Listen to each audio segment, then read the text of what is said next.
우리 함께 신앙 고백합니다. 나는 전능하신 아버지 하나님 천지의 창조주를 믿습니다. 나는 그의 유일하신 아들 우리 주 예수 그리스도를 믿습니다. 그는 성령으로 잉태되어 동정녀 마리아에게 나시고 본디오 빌라도에게 고난을 받아 십자가에 못 박혀 죽으시고 장사된 지 사흘 만에 죽은 자 가운데서 다시 살아나셨으며 하늘에 오르시어 전능하신 아버지 하나님 우편에 앉아 계시다가 거기로부터 살아있는 자와 죽은 자를 심판으로 오십니다. 나는 성령을 믿으며 거룩한 공교회와 성도의 교제와 죄를 용서받는 것과 몸의 부활과 영생을 믿습니다. 아멘. 오늘 선포되어질 하나님의 말씀은 계시록 13장 11절부터 18절까지 말씀을 우리 함께 한 목소리로 읽겠습니다. 요한계시록 13장 11절부터 18절까지 말씀입니다. 함께 읽습니다. 내가 봄에 또 다른 짐승이 땅에서 올라오니 어린 양같이 두 뿔이 있고 용처럼 말을 하더라. 그가 먼저 나온 짐승의 모든 권세를 그 앞에서 행하고 땅과 땅에 사는 자들을 처음 짐승에게 경배하게 하니 곧 죽게 되었던 상처가 나은 자니라. 큰 이적을 행하되 심지어 사람들 앞에서 불이 하늘로부터 땅에 내려오게 하고 짐승 앞에서 받은 바 이적을 행함으로 땅에 거하는 자들을 미혹하며 땅에 거하는 자들에게 이르기를 칼에 상하였다가 살아난 짐승을 위하여 우상을 만들라 하더라. 그가 권세를 받아 그 짐승의 우상에게 생기를 주어 그 짐승의 우상에게 말하게 하고 또 짐승의 우상에게 경배하지 아니하는 자는 몇이든지 다 죽이게 하더라. 그가 모든 자 곧 작은 자나 큰 자나 부자나 가난한 자나 자유인이나 종들에게 그 오른손에 난 이마의 표를 받게 하고 누구든지 이 표를 가진 자 외에는 매매를 못하게 하니 이 표는 곧 짐승의 이름이나 그 이름의 수라. 지혜가 여기 있으니 총명한 자는 그 짐승의 수를 세어보라. 그것은 사람의 수니 그의 수는 666이니라. 아멘. 우리 앞뒤자고 인사합니다. 축복합니다. 행복하십시오. 인사합니다. 축복합니다. 행복하십시오. 오늘은 성경 말씀을 통하여서 지혜로운 사람은 분별할 수 있습니다 라고 하는 제목으로 여러분과 함께 하나님의 말씀을 듣겠습니다.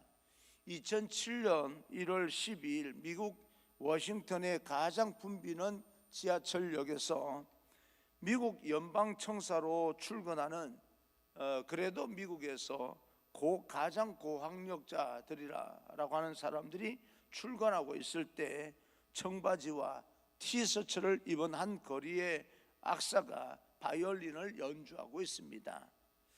한쪽 구석에서 바이올린을 연주한 이 사람은 그 며칠 전 보스턴 심포니에서 성황리에 연주회를 가졌던 미국이 낳은 세계적인 바이올린 연주자 조슈아 벨리였습니다. 그러나 그가 40여 분 동안 그 유명한 곡들을 연주하는 동안에 그를 알아보는 사람은 단 한 사람도 없었다라고 하는 말입니다. 선입견을 가지고 있으면 본질을 보기 어렵다라고 하는 것을 말해주고 있습니다. 거리에 수많은 사람들이 무명의 연주자들이 나와서 연주를 하기 때문에 그런 사람 중에 한 사람이겠거니 생각을 했던 것이지 그 사람이 그렇게 유명했던 사람인 줄을 몰랐던 거죠.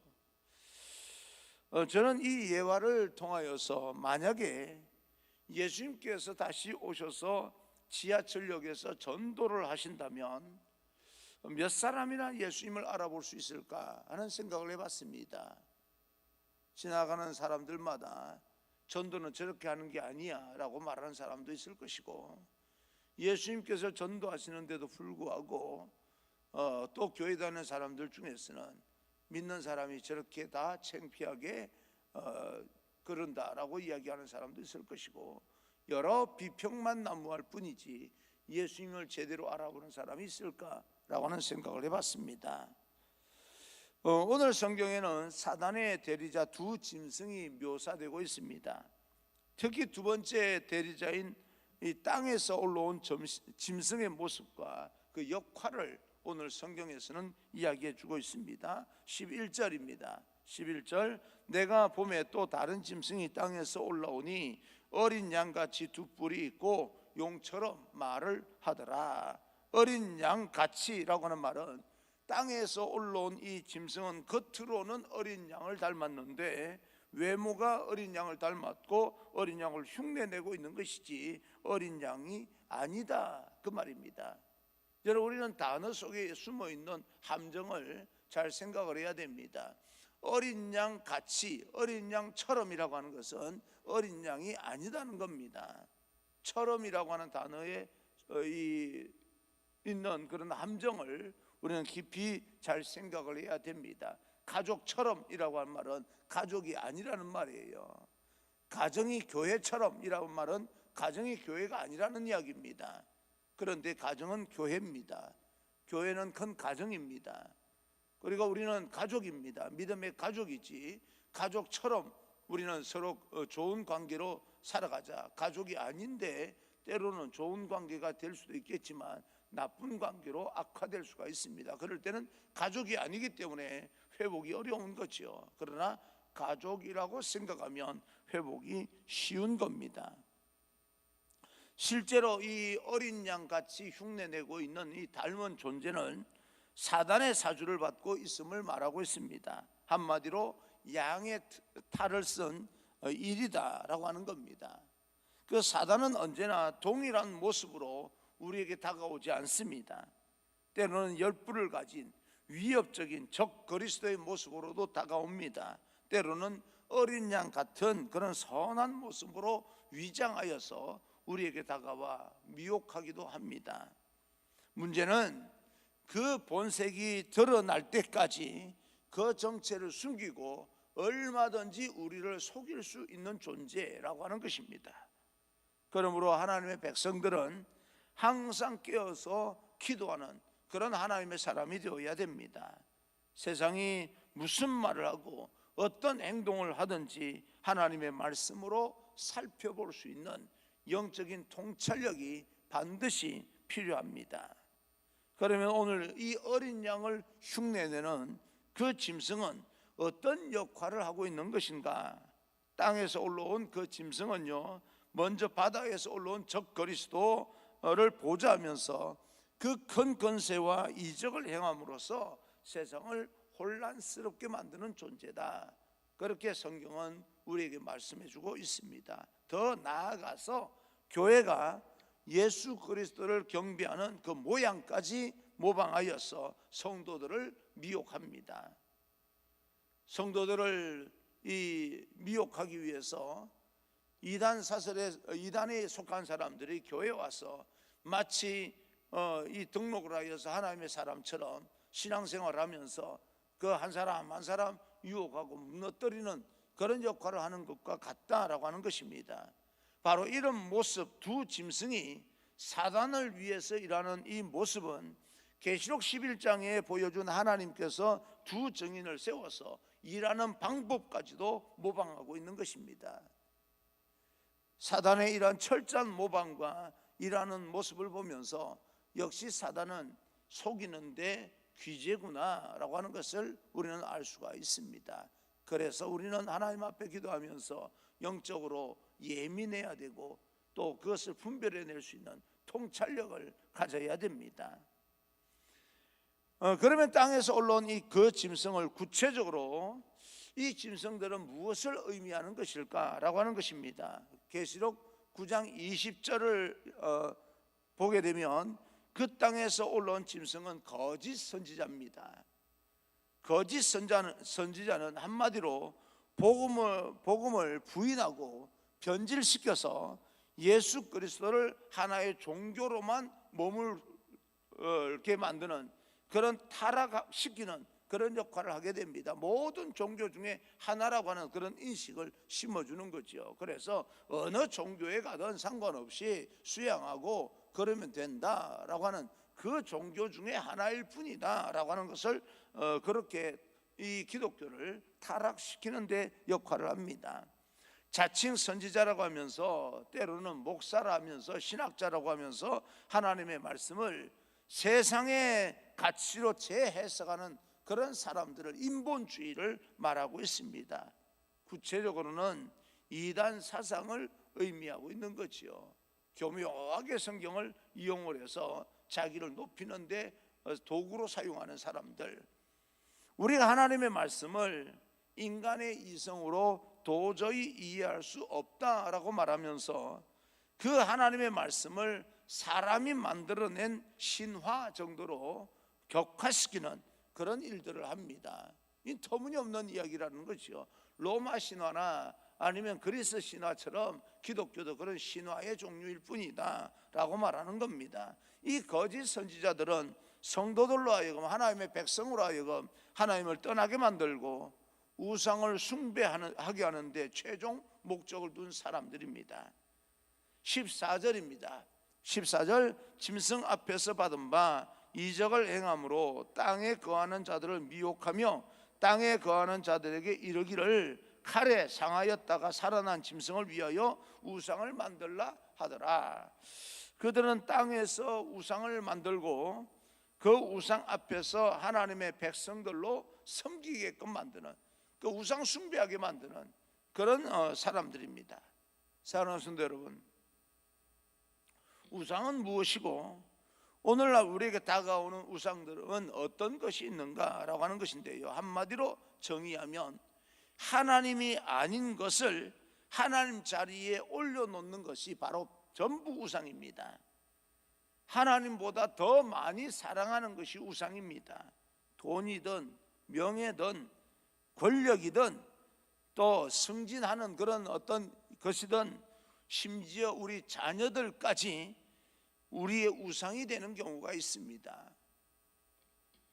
오늘 이 시간 저와 우리 모두의 신앙의 모습을 되돌아보면서 우리 가운데 우상이 있다면 제거하고 2022년을 맞이할 수 있기를 간절히 축복합니다. 우리의 삶은 온전히 예수님만 바라보고 살아가는 귀하고 순결한 신앙이 되기를 간절히 소망합니다. 그런다고 하나님께서 우리에게 그 모든 필요한 것들을 주시지 않는 것이 아닙니다. 우리가 하나님을 바라보게 될 때 더 의미 있게 쓸 수 있도록 돈과 명예와 권력과 승진과 그리고 자녀들을 귀하게 하나님께서 만들어 주실 줄로 우리는 믿어야 됩니다. 15절입니다. 15절, 그가 권세를 받아 그 짐승의 우상에게 생기를 주어 그 짐승의 우상으로 말하게 하고 또 그 짐승의 우상에게 경배하지 아니하는 자는 몇이든지 다 죽이게 하더라. 그 이유를 보게 되면 땅에서 올라온 짐승인 거짓 선지자는 세상과 교회를 위협하고 핍박함으로써 우상 숭배를 강요하고 있습니다. 자발적으로 하도록 하는 것이 아니라 강요하면서 우상 숭배를 하지 않으면 죽이기까지 합니다. 16절입니다. 16절, 그가 모든 자 곧 작은 자나 큰 자나 부자나 가난한 자나 자유인이나 종들에게 그 오른손에나 이마에 표를 받게 하고, 더 나아가서 이 세상의 모든 사람들 신분이나 계급 계층에 상관없이 이마와 오른손에 짐승의 표를 받게 하고 있습니다. 우리는 이것을 바코드라 그렇게 해석하는 사람도 없잖아 있습니다. 여기서 짐승의 표를 받게 한다라고 하는 것은 사단에게 속해 있다고 하는 인을 찍는다 그 말입니다.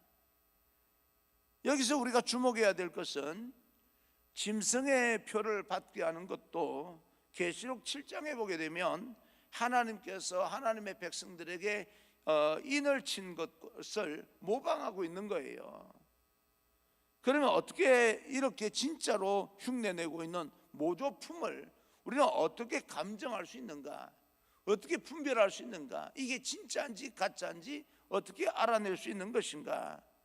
오늘 말씀을 보게 되면 사단이 표를 받게 하는 목적은요, 사람을 통제함으로써 우상 숭배하는 데 있다는 것을 알아야 됩니다. 자기들을 높이기 위해서 짐승의 표를 찍어서 무조건 자기들을 높이는 데 사용하고 있다는 겁니다.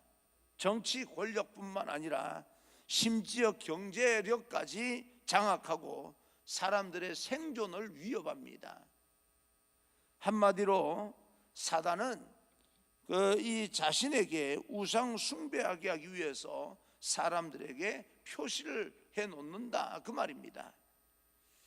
이와 반대로 하나님께서 인을 치시는 것은 하나님을 위한 것이 아니라 바로 그 하나님의 백성들을 위해서 인을 칩니다.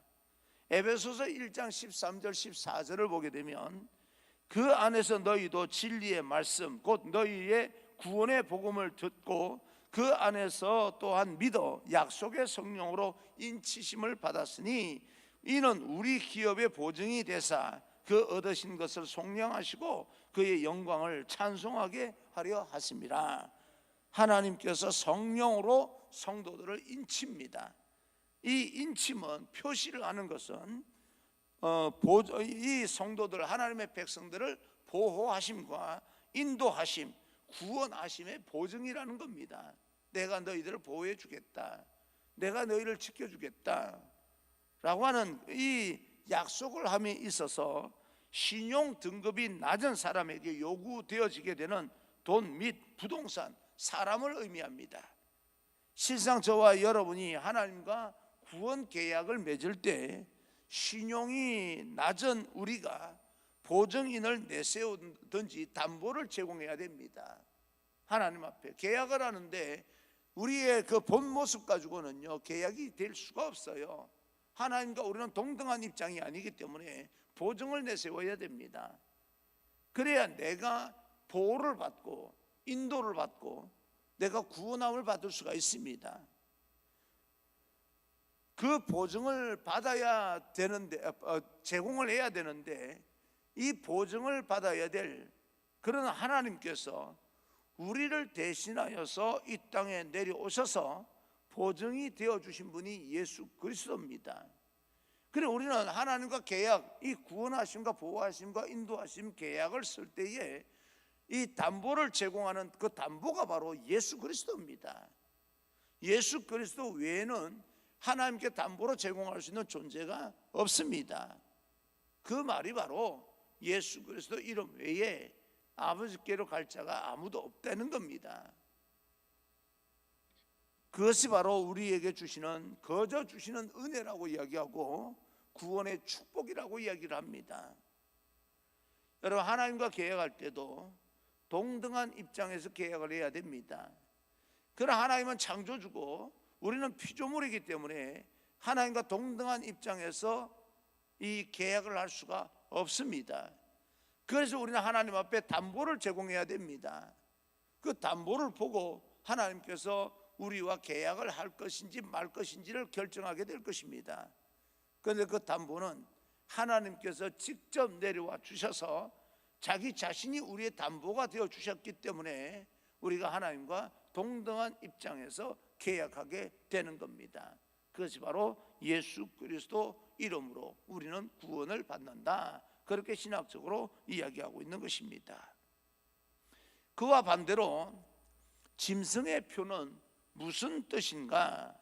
기독교 역사를 보게 되면 많은 관심과 해석을 요구했던 구절 중에 하나가 바로 오늘 말씀 가운데 나오는 짐승의 수 666입니다. 666이죠.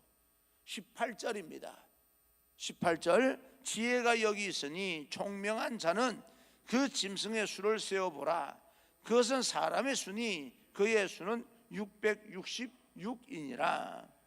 이에 대한 문자적 해석 중에 하나가 로마 황제 네로의 이름을 히브리어로 음역한 뒤에 그 알파벳이 나타내는 숫자를 보게 될 때 666이다 라고 하는 그런 해석을 하는 사람이 참 많습니다.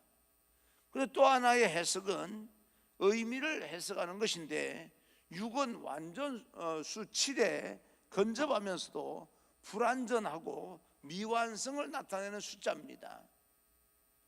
인간의 숫자지요. 그리고 그 완전한 7에 대적하고 도전하는 세력을 이야기합니다.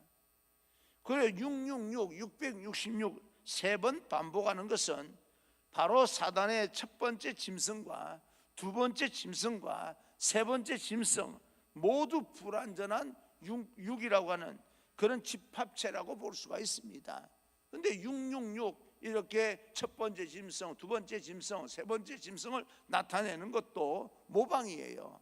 어떤 모방입니까? 삼위일체의 모방입니다. 성부, 성자, 성령의 모방이에요. 그러나 성부, 성자, 성령은 완전한 존재이고 흠이 없는 존재이지만 지금 666 이 인간의 숫자 짐승들, 첫째 짐승, 두 번째 짐승, 세 번째 짐승 이 삼위일체를 흉내내기는 했지만 불완전한 존재, 미완성의 존재를 이야기하고 있는 것입니다.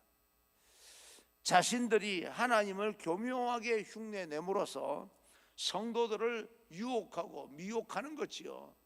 하나님과 삼위일체 구도가 같구나라고 해서 겉모양을 보고 들어와서 멸망되게끔 만드는 그런 통로로 이 모조품을 사용하고 있는 겁니다.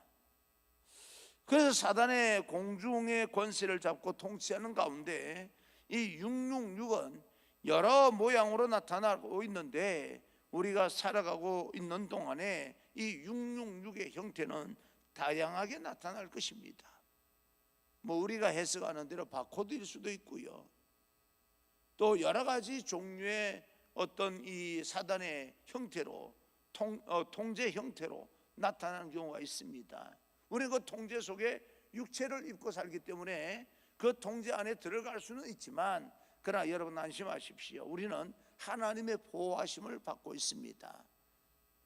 그 통제 가운데 들어가서 위협을 당할 수도 있겠습니다. 그러나 우리가 영적으로 예민하여 분별하여 우리가 믿음의 자리에서 벗어나지 않는다면 하나님의 인도하심과 하나님의 보호하심을 받고 있기 때문에 우리는 두려워할 필요는 없습니다. 어떤 사람처럼 바코드일 수도 있습니다. 또 여러 가지 형태로 통제하는 수단일 수 있습니다. 요즘 말하면 QR코드일 수도 있어요. 그것을 우리는 무시할 수는 없습니다. 그러나 우리가 그런 어떤 통제 속에서 지금 여러 가지 통제 속에서 살아가고 있는 그런 현실이지만 그러나 그 속에서조차도 우리는 사단의 인도함을 받는 것이 아니라 하나님의 보호하심을 받고 있다. 근데 우리는요 믿음 위에 믿음을 지키는 것이 대단히 중요합니다. 사랑하는 성도 여러분, 세상의 마지막이 가까우면 가까울수록 정치와 사회와 문화 그리고 경제를 포함한 모든 분야에서 악의 대리자가 세워질 것입니다. 그래서 그 악의 대리자를 통하여서 여러 가지 다양한 모습으로 사회를 통제하고 또 저들의 지배권 아래 들어올 수 있도록 모든 걸 파악할 수 있는 범위 내에 들어올 수 있도록 여러 가지 수단과 방법을 저들은 찾아낼 것입니다. 예전에 우리가 출근할 때 그 어떤 출근표가 있어서 넣으면 거기에 출근 시간이 지키지 않습니까? 그것도 말하자면 통제를 통한 도구이죠. 어쩌면 그것도 이런 666에 변형된 그런 통제 수단일 수도 있습니다. 우리는 지금 여러 가지 통제 수단 우리가 하루를 살아가면서 우리가 찍히는 그런 어떤 이 CCTV가 얼마나 많은지 모릅니다. 그렇지 않습니까? 한 사람의 동선을 거의 찍기를 시작하면요 아침에 우리 집을 나서서 말하자면 다니는 동안에 CCTV 찍히는 데가 얼마나 많습니까? 모두가 알고 보면 악용을 하게 될 때 통제 수단으로 사용할 수 있는 거죠. 그런 것이 666의 변형된 모습일 수도 있는 거죠. 그러기에 우리가 기억하고 살 것은 666은 그럼에도 불구하고 7이 될 수는 없습니다. 이것은 가짜 모조품의 한계입니다. 아무리 통제하고 아무리 변형해서 하나님의 사람들을 위협한다 할지라도 실질적으로 통제한다 할지라도 그들은 7 완전수에 넘어갈 수는 없습니다. 그가 아무리 완벽하게 만든다 할지라도 가짜는 가짜고 진짜는 진짜입니다. 세상에서 영원히 변하지 않는 분은 어제나 오늘이나 영원토록 동일하신 예수 그리스도 외에는 없습니다. 오직 예수 그리스도만이 길이요 진리요 생명입니다. 그분을 의지하여서 담대하게 세상을 향해서 나아가시기를 바랍니다. 그리고 하나님의 통제를 받고 있다 할지라도 여러분, 우리는 두려워할 필요가 통제를 받고 있기 때문에 사단의 통제에 우리는 두려워할 필요가 없습니다. 실수를 해서 여러분이 잠깐 미혹을 당했습니까?